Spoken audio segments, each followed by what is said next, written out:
How to delete Snapchat messages. Hi everyone, welcome back to the channel. In today's video I'll simply guide you through the steps on how you can delete Snapchat messages, so make sure to watch the video till the end. In order to delete Snapchat messages, all you have to do is simply go ahead and first of all launch the Snapchat app here, and then you just want to make sure to just tap the chats icon that you see from the bottom left.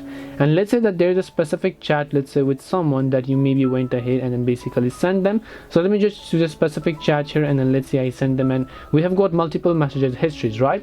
What do we do if I want to delete that chat? Well, to delete that chat, first of all just long press on that chat here, and then here you'll find chat settings, tap on it, and then here you can find clear from chat feed. Now before you do that, this is only going to clear from chat feed, so you have to understand that there's one thing that you can do, and that is to simply delete chats, and right after viewing them you can set this to, and next time whenever you delete and chat and clear all of the chats that you have with this person, it is going to be cleared right away. So this way you can go ahead and delete Snapchat messages. Hope this video was very helpful to you guys, and if it did help you, then make sure to leave a like and subscribe to the channel. If you have got any more questions, then feel free to leave them down. Thank you for watching, and see you in the next video.